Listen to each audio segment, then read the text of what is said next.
બધા મજામાં? હોકારો નબળો પડે છે. જમી લીધું બધાએ? બધા ઊભા છે, બેહી જાવ ને આ બાજુ. બેહી જાવ. ઘણી બધી સભામાં ગયો ને, ઈકો ઓછો કર્યો, ગાવા એવું લાગે છે. ઘણી બધી જગ્યાએ સભામાં ગયા તો આવી રીતે આમ કેમ આ બે ભાઈઓ ઊભા છે, પાછળ બે ત્રણ ભાઈઓ ઊભા છે અને થોડાક આ બાજુ ઊભા છે. એટલે ઓલા એન્કર ભાઈએ કીધું કે બધાને નમ્ર વિનંતી છે, બેસી જાઓ, આમ છે તેમ છે.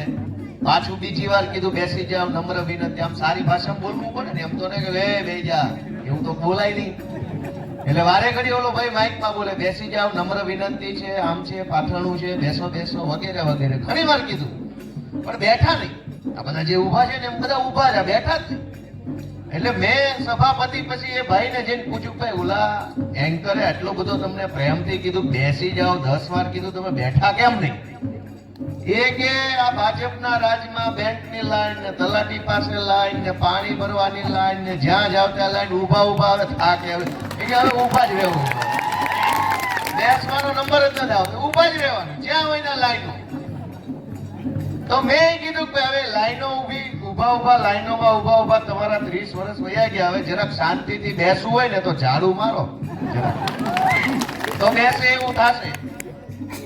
એટલે આજે લોકસભા 2024 ની ચૂંટણીમાં ભરૂચ લોકસભાના ઉમેદવાર, ઇન્ડિયા ગઠબંધનના સંયુક્ત ઉમેદવાર તરીકે આપણા સૌના લોક લાડીલા ચૈતરભાઈ વસાવાના સમર્થનમાં જ્યારે આપણે અહીંયા એકઠા થયા છીએ, ત્યારે સૌ આગેવાનો, માતાઓ, બહેનો, યુવા દોસ્તો, વડીલો, ચૂંટાયેલા આગેવાનો, રાજનીતિમાં સક્રિય આગેવાનો, સૌ વડીલો, ખેડૂતો, બધાનો હું ખૂબ ખૂબ આભાર માનું છું. સૌને હું પ્રણામ કરું છું. દોસ્તો, તમે બધાએ 2022 ની વિધાનસભાની ચૂંટણીમાં એક જબરજસ્ત ક્રાંતિકારી કામ કર્યું છે દોસ્તો, કે એક બાજુ ભાજપમાંથી 156 માણસો ચૂંટાયા, પણ 156 ઉપર ભારે પડે એવો એક ચૈતર વસાવા તમે ચૂંટી નાખ્યો. 156 માંથી 10 ધારાસભ્યોના નામ તમે મનમાં બોલો, 10 નામ યાદ નહીં હોય તમને, 10 નામ તમારા મનમાં બોલો ધારાસભ્યોના. કોઈને ખબર નથી કોણ ધારાસભ્ય છે, પણ આખા ગુજરાતને ખબર છે કે ચૈતર વસાવા ધારાસભ્ય છે ડેડિયાપાડાથી. આ તાકાત ચૈતરભાઈની નથી, આ તાકાત તમે બધા બેઠા, તમારી આ તાકાત છે આખા ગુજરાતમાં. નામ તમે મત આપો, તમે પ્રેમ આપ્યો, તમે આશીર્વાદ આપ્યા ચૈતરભાઈને, તો શક્ય બન્યું કે આખા ગુજરાતને ખબર છે કે ચૈતરભાઈ વસાવા ડેડિયાપાડા સાગબારાના ધારાસભ્ય છે. આમ જોઈએ તો આટલા વર્ષોથી આપણે રાજકારણ જોઈએ છે, રાજકારણમાં એક જાદુ થાય, જેને મત આપો ને ગાયબ થઈ જાય. વાત સાચી છે? આટલા વર્ષોથી જોઈએ છે, જેને મત આપો એ ગાયબ. આપણને એમ થાય કે બટનમાં જાદુ હશે કે મશીનમાં જાદુ હશે કે આપણા હાથમાં જાદુ છે. જેને મત આપો, મનસુખભાઈ વસાવાને 30 વર્ષથી મત આપો છો, 30 વર્ષથી ગાયબ, આવે જ નહીં ગામમાં. સાચું બોલ્યો કે ખોટું બોલ્યો?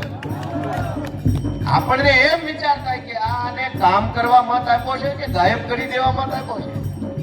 પણ દોસ્તો, સાથીઓ, ભાઈઓ, બહેનો, તમારા બધાના એક નિર્ણયના કારણે ગુજરાતના અને દેશના ઇતિહાસમાં પહેલી વાર એવું થયું કે તમે જેને મત આપ્યો ને એ માણસ આખા દેશમાં ચમક્યો, આખા દેશે જોયું કે ચૈતર વસાવા ગાયબ બાયબ નહીં. કાર્યાલય ચાલે છે એમનું, 12 માસ કાર્યાલય ખુલ્લું હોય, એમની ટીમના માણસો હાજર હોય, ગિરધરભાઈ છે, દયારામભાઈ છે, અનેક આખી ટીમ છે. બધાના નામ તો લેવા બેસી લાંબુ લિસ્ટ છે. એક એક વ્યક્તિ ચૈતરભાઈની ટીમમાંથી હાજર હોય, લોકોની મદદ કરવા, વાત સાંભળવા, જે કાંઈ થાય શક્ય એ કોશિશ કરવા. આ પહેલી વાર એવું બન્યું કે તમે જેને મત આપ્યો હોય ને એ માણસ તમારા કામ માટે ખડે પગે હાજર હોય, એવું પહેલી વાર બન્યું છે. અને તમારા કારણે શક્ય બન્યું છે.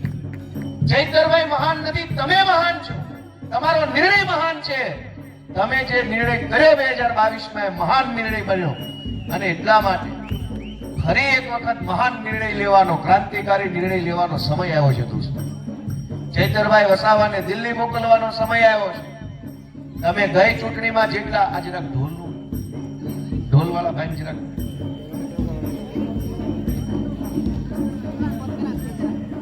તમે બધાએ 2022 માં જેટલા મત આપ્યા એ બહુ સારું છે, પણ આ વખતે ચૈતરભાઈને દિલ્હી પહોંચાડવા માટે ડેડિયાપાડા અને સાગબારામાંથી 1.5 લાખ મતની જરૂર પડવાની છે દોસ્તોને, તમારે આપવાના છે. ગઈ વખતે ચૈતરભાઈને 1 લાખ મત મળ્યા અને ધારાસભ્ય બન્યા. આપણે જાણીએ છીએ કે ભાઈ ગાંધીનગર જવું હોય તો આપણે ઇકો ગાડીમાં 1000 કે 1500 નું ડીઝલ પેટ્રોલ નખાવીએ તો ગાંધીનગર આવી જાય, પણ ઇકો લઈને દિલ્હી જવું હોય તો 10,000 નું ડીઝલ નખાવવું પડે. એમ 1 લાખ મત થી ગાંધીનગર પહોંચી ગયા છે, પણ 1 લાખ થી દિલ્હી ન પહોંચાય. દિલ્હી પહોંચવા 1.5 લાખ મત જોઈએ દોસ્તો. અને એટલે વિનંતી છે કે જે કઈ આપણા વિસ્તારમાંથી, આજુબાજુના ગામમાંથી જે કઈ પણ યુવાનો ભણવા માટે બહાર ગયા હોય, કામ ધંધા મજૂરી માટે બહાર ગયા હોય, કોઈ આખા પરિવારો કોઈ કામ ધંધા માટે બહાર ગયા હોય, કે કોઈ બેન દીકરીના લગ્ન થઈ ગયા હોય ને દૂર રહેવા જતા રહ્યા હોય, એ બધા અહીંયા પાછા આવે રવિવારે અને મતદાન કરે, 1 નંબરનું ઝાડુનું બટન દબાવે એવી કોશિશ આપણે બધાએ મળીને દોસ્તો કરવાની છે.